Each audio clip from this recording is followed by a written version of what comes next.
Hi, my name's Jolene, and last month my mother looked me dead in the eye and screamed, "You owe us 700,000. Tomorrow, no excuses." That debt wasn't mine. It was forged, in my name, by the very people who raised me. I didn't argue. I didn't cry. I just said, fine. 2 hours later, I disappeared. When they broke into my house to find the money, all they found was a locked door and a box that made my mother fall to her knees screaming. You ever wonder what someone puts in a box when they're done being betrayed? Stay with me. I'll show you exactly what was inside and why it changed everything. The sky over North Dallas was heavy with late summer heat as evening crept in, the kind of dusky light that makes everything look softer than it is. I was in the backyard, kneeling between the small rows of herbs I'd planted months ago. The rosemary had finally taken root. Tending that garden was the one thing that felt like mine.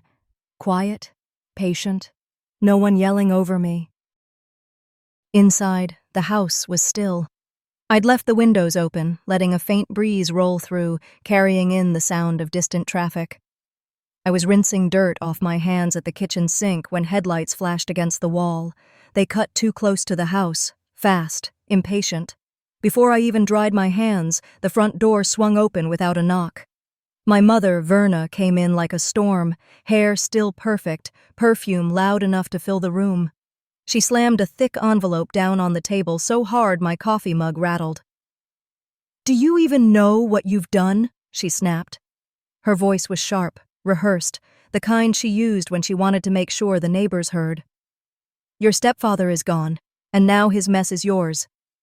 $700,000, Jolene. Tomorrow, no excuses." I didn't sit. I just stood there, wiping my damp hands on my jeans, staring at the envelope. My stomach clenched as I pulled the papers free. A debt notice, huge black numbers, my name typed neatly on top, his signature below. My stepfather had been dead for 5 months. Somehow, even from the grave, he'd found another way to leave me holding the bag. "You owe this family for everything we've done for you," Verna went on. "All those years we carried you, all those times we kept a roof over your head. Don't you dare act like you're above it now." Her eyes flicked over my little kitchen, the thrifted chairs, the worn-out floor tile. Her lip curled like she was staring at a stranger, not her daughter. I tried to swallow, but the room felt dry. This wasn't new. She'd always known how to throw words like knives. But this time she wasn't just cutting. She was handing me the blade. 700,000, she said again, softer but meaner. "By tomorrow."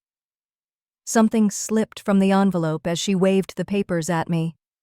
A small square of faded fabric landed on the table. My hand moved before my eyes did. I knew that cloth. It was a handkerchief I'd stitched at 16. Tiny blue flowers, uneven but careful. I'd given it to her the day she married my stepfather. I'd thought she'd kept it safe. Now it had been wrapped around a demand letter like packing paper. My throat tightened, but my face stayed still. "I don't know where you got the idea you're better than us," she hissed, stepping closer. "You're not. You'll fix this, Jolene. You always do." Her words buzzed in my ears. All I heard was the echo of every time she'd called me the ungrateful one, every time she'd told people I was good with money while she borrowed it behind my back. I lifted my eyes to hers, and for the first time she looked a little unsure, just a flicker. But it passed. "Fine," I said. "Just that. No yelling, no tears." My voice came out steady, like a note held too long. "Fine." She straightened, as if she'd won something. She gathered her bag, her bracelets clinking. "Good," she said, and walked out without looking back, slamming the door behind her. The sound shook the window panes. I sat down at the table. The papers were still there, the handkerchief folded beside them. Outside, the sky had gone completely dark. I stared at the debt notice until the numbers blurred, then folded it slowly, precisely. The house felt too quiet, but not empty. like it was waiting. 2 hours later, the garden still smelled of rosemary, but the lights were off.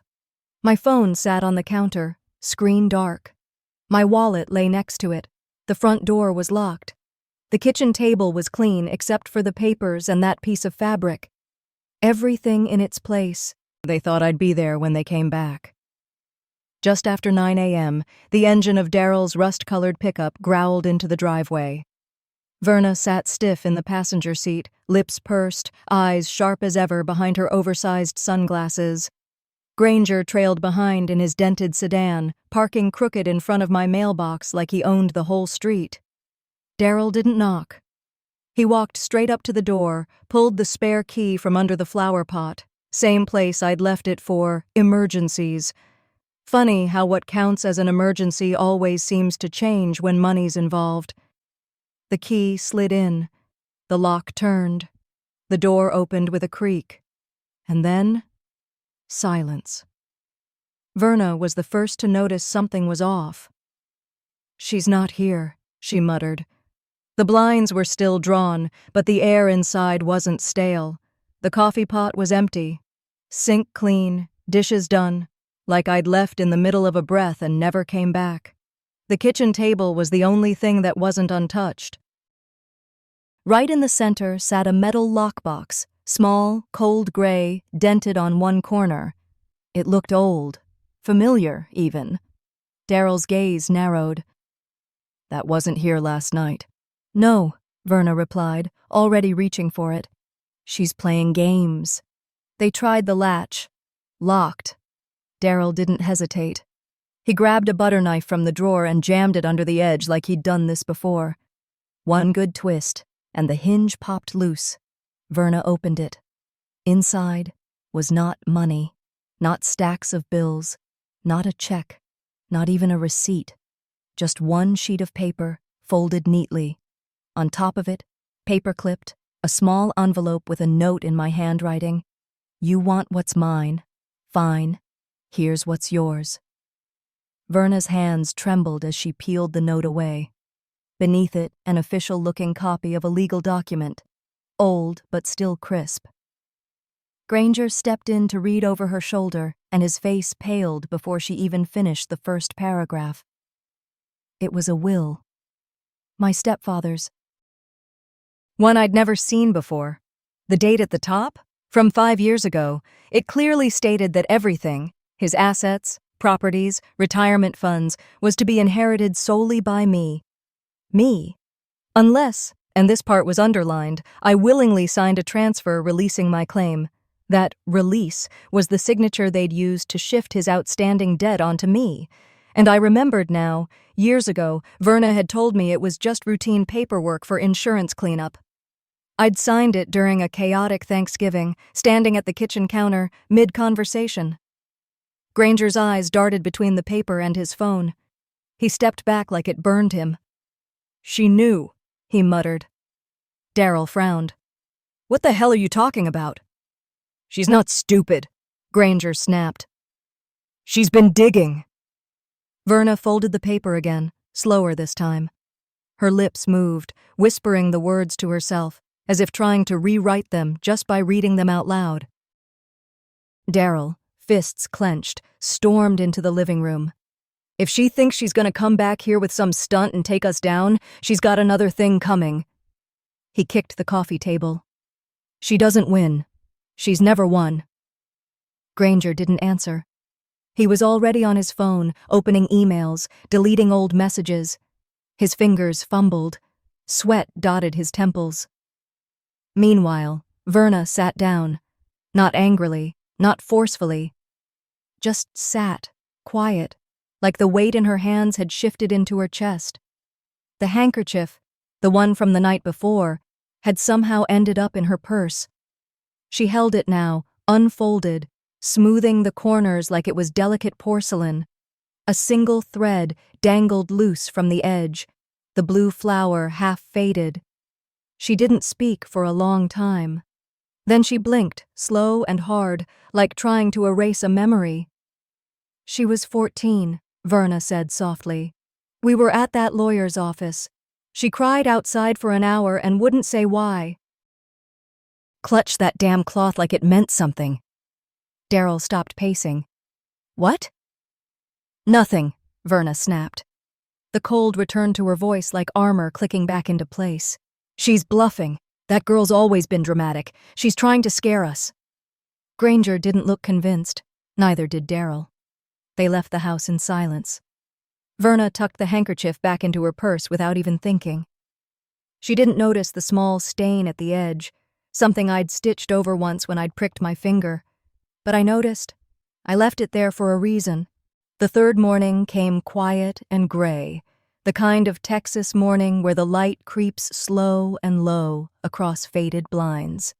In Lubbock, 1,000 miles from the shouting and slammed doors of North Dallas, Wyatt Hill stood barefoot in the kitchen of his one-bedroom apartment, stirring powdered creamer into a chipped mug.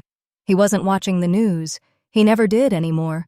But the silence today felt heavier than usual, like the air had learned something he hadn't. Then came the knock. Not a rap, just one clean knock. Like the person on the other side didn't expect to wait. Wyatt opened the door, expecting the UPS guy or maybe Mrs. Langston from across the hall, who sometimes confused his unit for her son's. But no one stood there. Just a plain white envelope on the floor, no return address.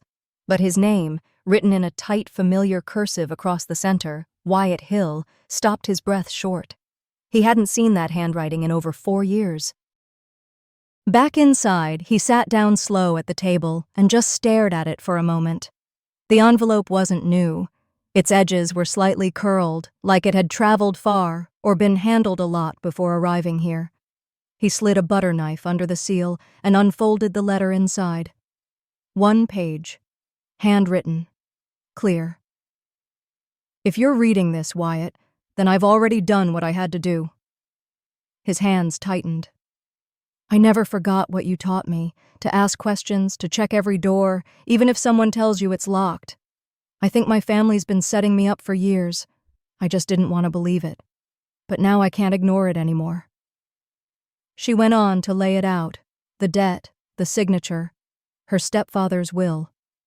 And the copy of that document she was asked to sign one Thanksgiving when no one else would explain what it really was.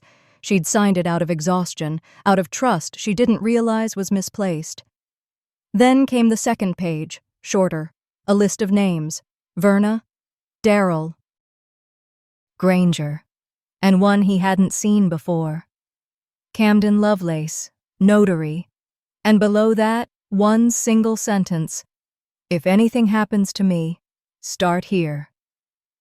Wyatt sat back in the chair. 1,000 thoughts ran through him, none of them landing. He hadn't spoken to Jolene in nearly 3 years, not since she walked away from the family, again.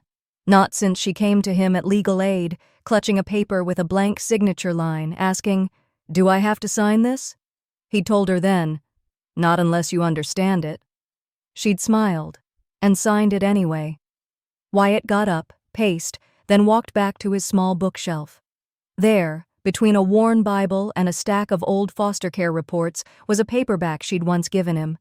Inside the front flap, just like he remembered, was a piece of paper she'd tucked in years ago, a photocopy of the community college scholarship she'd won, the one she framed for a while. He flipped it over, notarized, stamped, and signed, Camden Lovelace. Except Camden had died 4 years ago, and the date on this scholarship form? 3 years ago. His stomach dropped. Wyatt grabbed his laptop and started digging. County notary databases, public death records. Camden Lovelace, confirmed. Died in 2019. Natural causes. Buried in Amarillo. Which meant whoever notarized Jolene's documents had forged a dead man's name. He didn't curse. He didn't throw things. That wasn't his way. He just sat. The quiet of his apartment now vibrating with an old, familiar urgency. The kind he hadn't felt since he was running group homes and fighting to keep kids off the street. His phone buzzed. He ignored it. Instead, he picked it up and dialed someone else. A woman named Corinne, who still worked at the Dallas Legal Resource Center, a friend, the kind who didn't ask unnecessary questions. "Corinne, it's Wyatt. I need you to look into something for me. Privately. I've got a hunch someone's forging legal documents tied to a dead notary. And it involves a woman named Jolene Ray." There was silence on the other end. Then, "I'm listening." Wyatt looked down at the letter again. His fingers traced the last line. "Don't come looking for me unless you've made peace with what you'll find." He hadn't. Not yet. But he was starting to understand the war she'd been fighting alone. Later that evening, he stood at the bookshelf again, holding the old scholarship slip. The seal. The signature. All wrong. But it was proof. Not loud, not flashy, but real. He slid it into a folder, along with the letter, and placed it in the center of his desk. A spotlight from the hallway bulb landed across it like a quiet flag. He knew what came next. I went back to the old house that night, hers and mine, and found something she never meant for anyone to see. I didn't drive straight home after work. I told myself I just needed air, but I knew where I was going the second I pulled out of the parking lot. The sun was setting over Lubbock, casting long orange shadows across the highway, and I kept one hand on the wheel while the other thumbed the old spare key Jolene gave me years ago. "Only if you really need it," she had said. 4 days. That's how long it had been since anyone saw or heard from her. I hadn't admitted it out loud, but I knew she was gone on purpose, and whatever she'd set in motion, I wasn't going to find answers from her family. Not the truth, anyway. By the time I turned onto the gravel road leading to the house she once called home, the moon had crept high. The porch light was off. The place looked abandoned. Still, my gut tightened. It wasn't the quiet. It was the kind of silence that carries a warning. The key still worked. The door gave with a soft creak, like it had been opened and shut too many times over the years but never replaced. Inside, the air smelled faintly of lemon cleaner and something older, like dust sealed away for too long. I didn't wander. I knew exactly where to go. Second door on the right. Jolene's room. Hers since she was a teenager, and the only space in that house that ever truly felt like hers. I stood in front of it for a moment, fingers resting on the knob. Locked. I crouched and looked closer. It was a cheap interior lock, something you'd expect on a bathroom door. She must have added it herself. I took out the small flathead screwdriver from my keychain and jimmied it open. The click was loud in the stillness. The room looked untouched at first. The bed was made with tight corners, a floral quilt stretched flat. Shelves still held her childhood books, spine-worn copies of Little Women and The Outsiders. But there was something unnatural about how pristine everything was.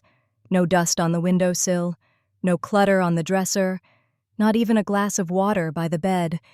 It felt scrubbed. That's when I noticed the closet.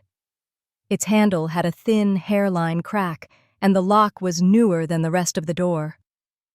I took a step closer and hesitated, not out of fear, but respect.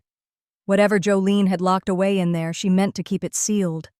I broke it anyway. Inside were 3 large boxes and 1 plastic file container.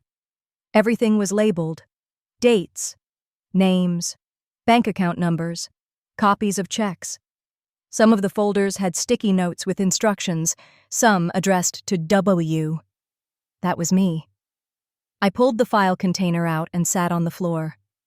The first folder was filled with check stubs, dozens, maybe hundreds, written to her mother over 15 years.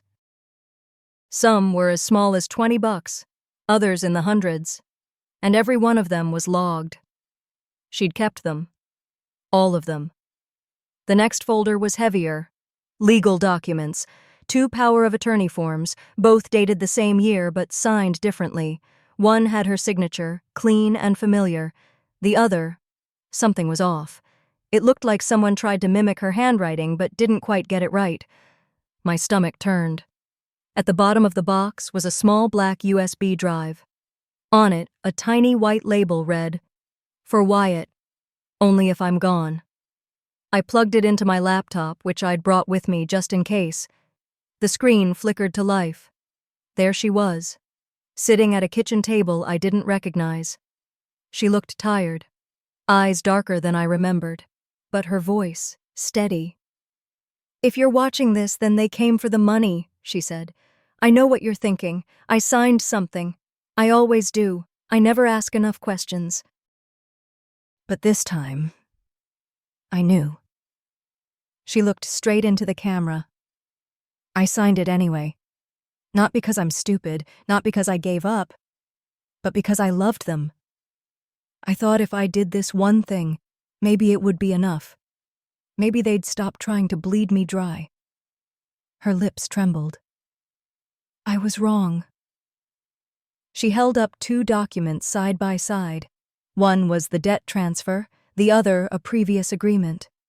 She zoomed in on the signatures. "You see this?" She pointed. "Camden Lovelace notarized this. Except he died 4 years ago. This isn't just fraud, it's family fraud. And if I end up hurt or missing, this is where you start." The screen went black. I didn't move for a long time. Eventually, I noticed something taped to the inside lid of the plastic file bin. It was a sticky note, faded and nearly falling off. In Jolene's handwriting, "Don't ever forget what you already know." I remembered those words. She'd scribbled them in my journal years ago when I nearly flunked out of college. It had felt dramatic then. Now it felt like a lifeline. I packed the USB back into my bag, along with copies of the most critical documents. I didn't take everything, just enough to start. Outside, I stood for a moment under the porch light I turned on as I left. The house behind me was still and heavy with the past, but something shifted inside me. I wasn't here as a friend anymore. I was here as a witness. Back in my car, I made a single call. 20 minutes later, someone tried to break into my apartment. After locking Jolene's room behind me and driving back through the rain, I pulled into the covered spot outside my apartment. The air was thick, warm, heavy, and still holding on to the storm. The kind of quiet that only comes when something's waiting to snap. I took the stairs up slow. My apartment sat on the 2nd floor, tucked in the back of an older building with weak locks and neighbors who didn't look up when they heard things they shouldn't. The lights in the hallway flickered as I passed, and the buzzing hum from the vending machine near 2B was the only sound. I didn't even make it to the door before I saw the shadow move. At first, I thought it was nothing, just a reflection. But then the doorknob jiggled. Slow, deliberate, like someone testing it quietly. My heart jerked into my throat. I froze mid-step, my fingers curling around the strap of my bag. "Hey!" I barked, my voice sharper than I expected. The movement stopped. A pause. Then fast footsteps down the stairs. I dropped my bag, sprinted toward the edge of the railing, but whoever it was had already disappeared into the alley behind the building. Just the sound of their retreating footsteps echoing in the wet night. Back inside, I locked the door behind me, deadbolt and chain, and stood still for a moment. Breathing. They knew. Whoever that was, they knew I had Jolene's files. That I'd seen the video. That I was starting to connect things they wanted buried. I called the police. It took them 40 minutes to show up. By then, I'd already replayed the last part of Jolene's video twice. I couldn't sit still. I couldn't sleep. So I did what I always do when I don't know what else to do. I looked again. I scanned her video frame by frame, not for her words this time, but for the background. Bookshelves, a corkboard. One yellow sticky note, barely visible in the top right corner, caught my eye. I paused, zoomed in. A case number. Scribbled hastily, but there. I searched it online, heart pounding. State Financial Protection Board. Fraud report. Filed 6 months ago. Claimant, Jolene T. Address, matched. The case summary made my stomach turn. Filed against Verna Maynard. Mother, Harold Maynard. stepfather, Granger Wallace, step-uncle, Camden Lovelace, notary. Claim, fraudulent debt transfer, forged legal signatures, abuse of power of attorney. Status, closed. Insufficient evidence, closed after 4 business days. 4 days. I felt the rage rise like acid. She tried. Jolene had done everything right, filed a report, named names, attached evidence, and they still let it go, buried it like it didn't matter, like she didn't matter. I pulled up the case officer's name, Harlan Densby. A quick search later, and I found a photo of him smiling next to Camden Lovelace at a local golf event in Waco from a few years back. Same league, same small-town hush-hush connections.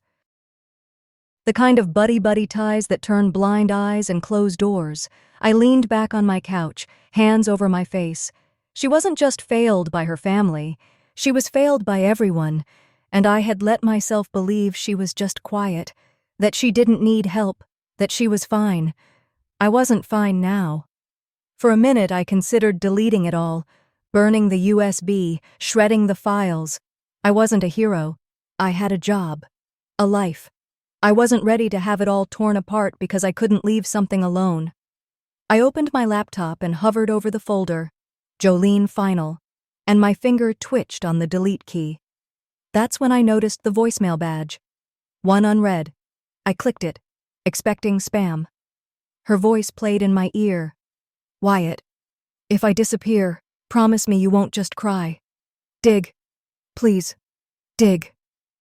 I sat there. Still. Heart stopped. That word, dig, it hit something deep. She used to say it to me back in college when I was too tired to care. When I told her I was dropping out, she looked me in the eye and said, "If life buries you, don't pray to be rescued. Dig until you're free." I thought it was just her being dramatic back then. But now I knew she meant it for herself too. I clicked away from the delete button, and I started digging. I didn't sleep much after the break-in attempt. The cops hadn't found a thing, not even a footprint in the mud outside my window. I stayed up through the night, watching the footage from my cheap hallway camera on loop, then staring at the blinking cursor on my laptop like it was daring me to act. By dawn, the skies had gone gray. Not stormy, just the kind of dull overcast that makes everything feel still and slower than it should be. I brewed the last of my coffee grounds, poured it into Jolene's chipped mug, the one that said, "I don't bluff," and set to work. No more waiting. It was time to play offense. I connected the USB and opened the files again, this time with purpose. I wasn't about to send everything, not yet, but I'd give them a taste, a warning, just enough to let them know someone was watching, someone who wasn't afraid to go public. I clipped a 47-second segment of Jolene's video. Her face filled the screen. Calm. Eyes a little tired, but steady. Voice low, even. "If you're seeing this, it means they think they've won. But I knew they'd try. I knew they'd twist my signature and bury the truth. So I left breadcrumbs. You think you hold the cards, but I'm the one holding the match." I redacted the names, left out Granger, left out Verna. Even Camden's wasn't spoken aloud in that clip, but anyone who'd been in on it would recognize her tone. I added one line beneath the video file before exporting it. "Consider this your preview. There's more. A lot more." I saved it all to a new folder, then created a burner Proton Mail account and linked it to a one-time use VPN. I was careful, too careful, maybe, but after what happened the night before, I wasn't taking chances. I attached the file to a blank message with only the subject line, "Tick, tock," sent it directly to Camden Lovelace's firm inbox, and then I waited. About 20 minutes passed. I was halfway through a second mug of coffee when my burner phone buzzed. I let it go to voicemail, then checked the cloud recording. It was set to auto-backup to a drive I could wipe remotely. Camden's voice came through, harsh, low, shaking slightly. "Who the hell sent this? You see the signature? That's her, right? Do you think she's alive? Another voice mumbled in the background. Male. Nervous. Camden snapped again. No, I don't care what she left. If someone's watching, it means they're close. We may have to shut this down for good. The line clicked off. I just sat there. Shut this down for good. It wasn't just legal panic in his voice. It was fear. Real fear. Not the kind that lawyers feel when a case goes public. The kind people feel when their secrets start slipping out faster than they can catch them. I didn't feel satisfaction. Not really. Not yet. But I did feel something shift. This wasn't about grief anymore. It wasn't even just about Jolene. It was about stopping them from doing this to anyone else. I grabbed my coat and headed out. The rain from the night before had left the sidewalks damp and scattered with leaves. I walked 3 blocks to a coffee shop I knew wouldn't be crowded, mostly early morning readers, a couple retirees, and a barista who didn't ask questions. I texted Naomi on the way. Got a situation? Need your eyes? Coffee shop near Memorial 4th 20 Mins? She replied instantly. You paying? I smiled. Some things didn't change. Naomi had worked with me years ago at a nonprofit before going corporate. She'd always been the kind of person who spotted a lie before the liar even opened their mouth. I knew I couldn't dump everything on her yet, but I needed someone who understood paperwork, who could see angles I might miss. By the time she showed up, I had a printed version of the redacted debt transfer and a copy of Jolene's will, both showing clear differences in signature structure. Naomi flipped through them in silence. After a minute, she looked up. This is real? I wish it wasn't. She nodded once. You're missing witness statements. And this notary here? She tapped Camden's name. His commission expired 4 years before this was stamped. I knew that already, but hearing her say it made it feel more real. I'll keep this quiet, she said. For now. But if you want this in court, you'll need more than handwriting. You need motive, timeline, and someone willing to say they saw it happen. I didn't have any of that. Yet. We parted after half an hour.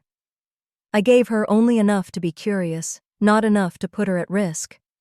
Then I walked home in the drizzle, watching every car that slowed a little too long, every man who looked over his shoulder.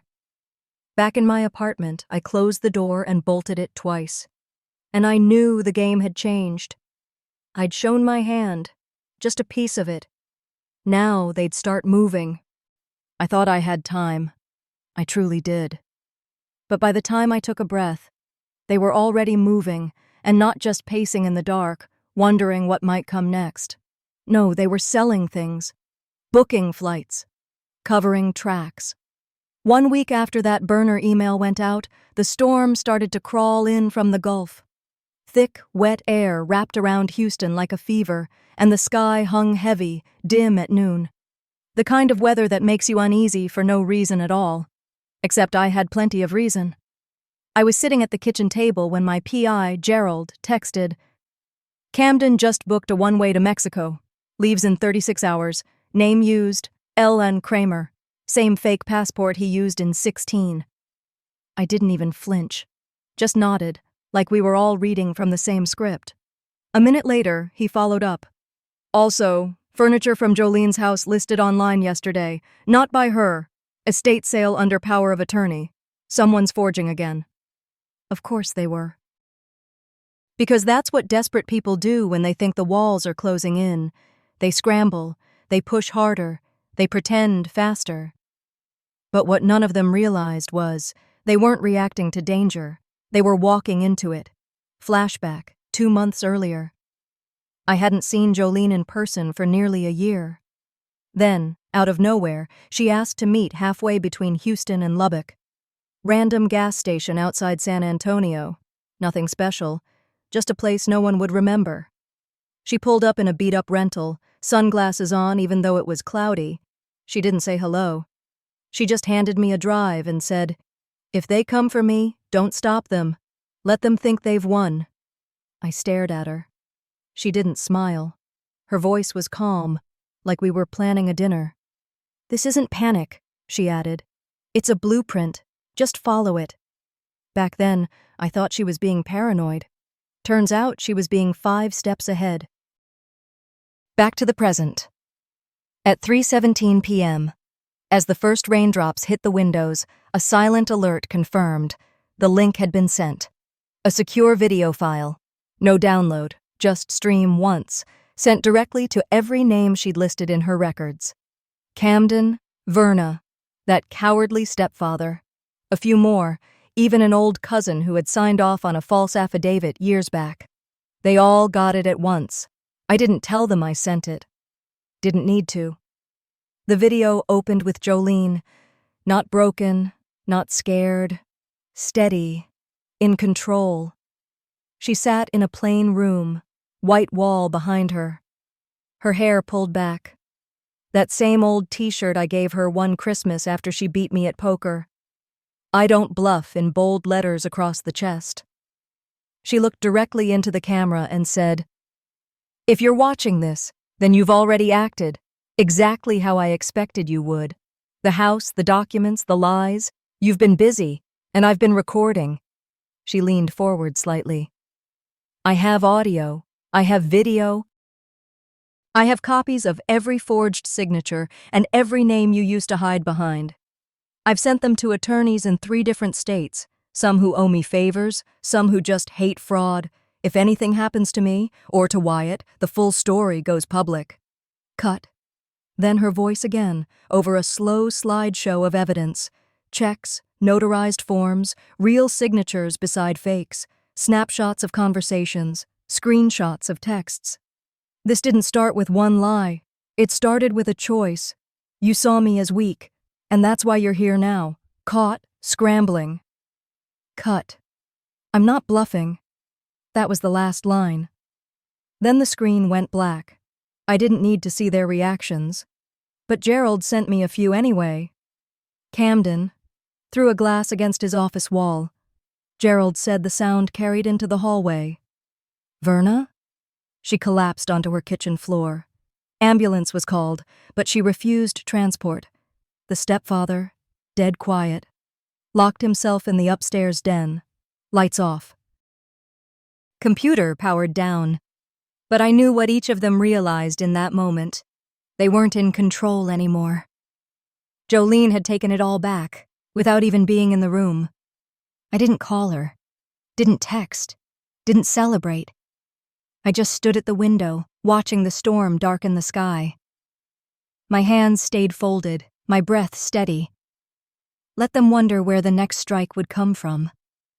Let them doubt each other. Blame. Fracture. The trap was set. And now? They were already starting to tear each other apart. And still, we hadn't even lit the final fuse. That afternoon, the storm cracked open the sky. Thunder rolled through downtown Houston like war drums. Rain slapped the windows so hard it sounded like fists. I was at Wyatt's place when it hit. We'd stayed low most of the day, avoiding the chaos we knew was about to erupt. The house was quiet except for the occasional ping from his encrypted email account. Each message another sign the panic had begun. That's when we saw it. A local gossip blog, run by a man who used to beg for interview scraps from our college newspaper, suddenly posted a leaked report about me. The headline: "Missing woman tied to stepfather's fraud scheme." Below it, a collection of blurry scans, old checks I'd written years ago to help with medical bills, now stamped with red letters reading "money laundering evidence." There was a voice clip too, my voice, clipped and stitched to sound like I was admitting guilt. They didn't even try to be subtle.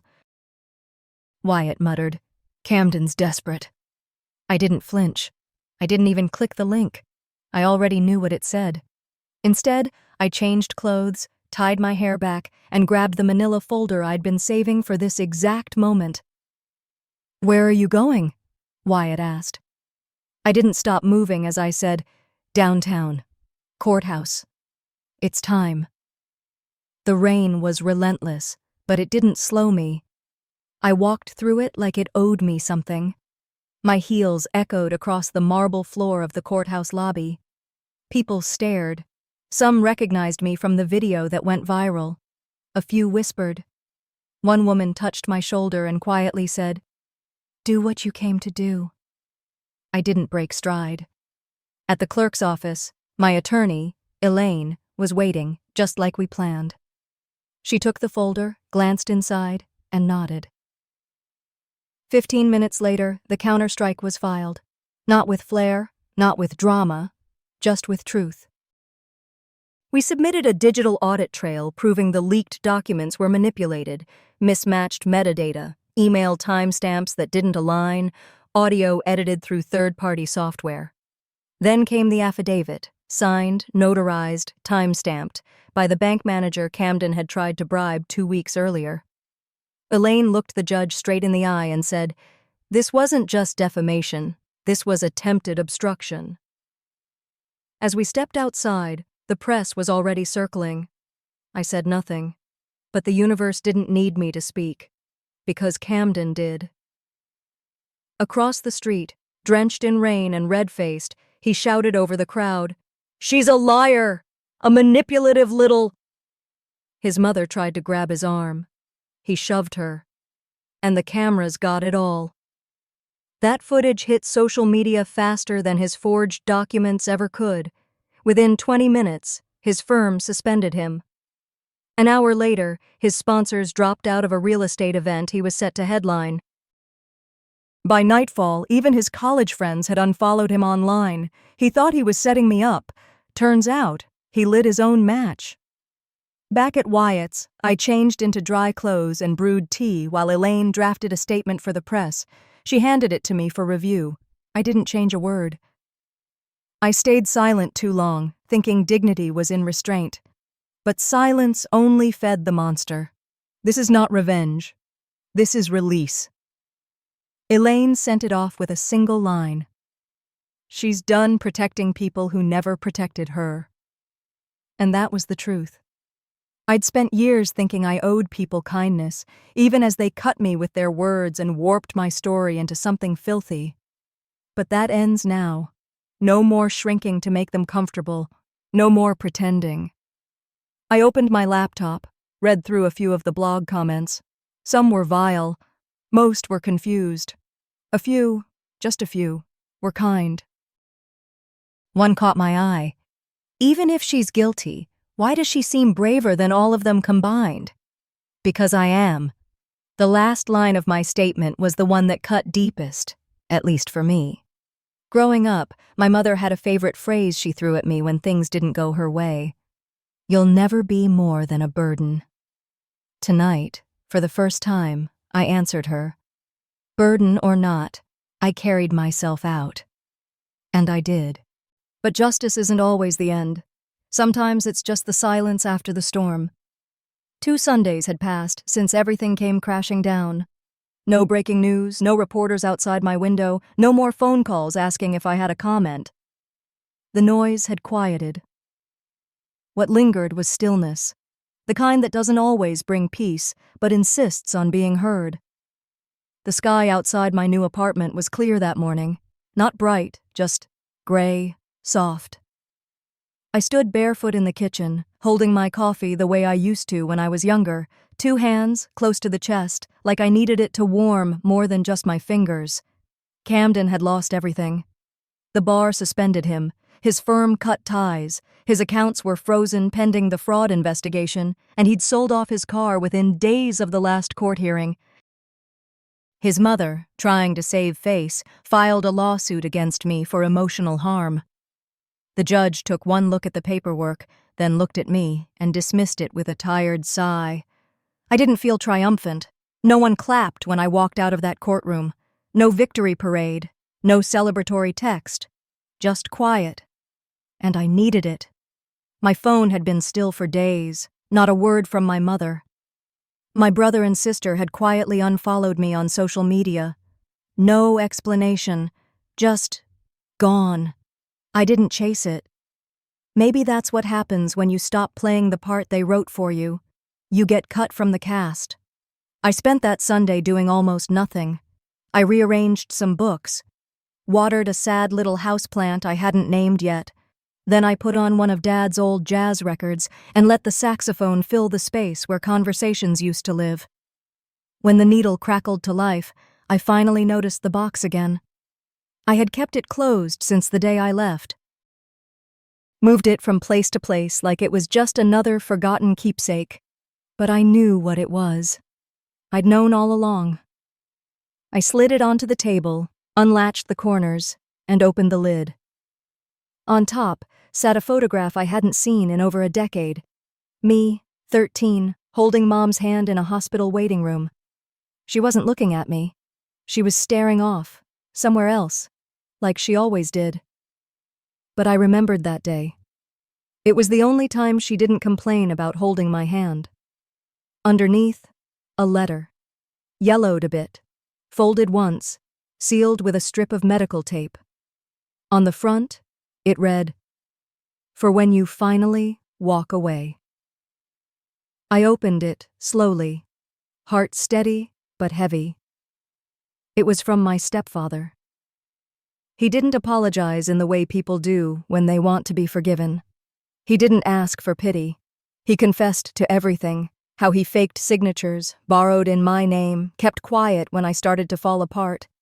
He blamed fear, not malice. I didn't believe that part. But then he wrote this: "If anyone deserves a clean slate, it's you. I hope this buys your freedom. I hope someday your mother sees it." Tucked behind the letter was a key. No tag, just a small, cold piece of metal that looked like it hadn't been touched in years. I called the bank first thing Monday morning. It opened a safety deposit box registered in his name. Inside, $100,000. Untouched savings. No strings. No hidden traps. Just money he left for me without telling a soul. I sat on my apartment floor that night, staring at the key like it held the whole world. Half of it went to a legal fund for women who couldn't afford their own battles. The other half paid off every debt I didn't even know I had, and then I stopped keeping count. There was no need. What I bought that week wasn't revenge. It was clarity and peace. I stepped out onto the balcony, the air warm, the world slowed. The city moved around me, but I wasn't trying to outrun it anymore. I took a sip of coffee and said it out loud, just once. "You didn't break me, and I don't hate you, but I'm done bleeding for people who sharpen their knives on me." There was no rage in it, just truth. The letter went back into its envelope. I didn't keep it, didn't frame it, didn't tuck it into a drawer for some midnight reading. I wrote 3 words on the front: "Return to sender." Then I dropped it into the fire pit on the balcony. The flame caught fast, curling the edges inward until the whole thing disappeared into smoke. I didn't watch it burn to punish anyone. I watched it because I wanted to remember what freedom looked like. It didn't look like justice, or noise, or applause. It looked like me, standing still, alone, whole,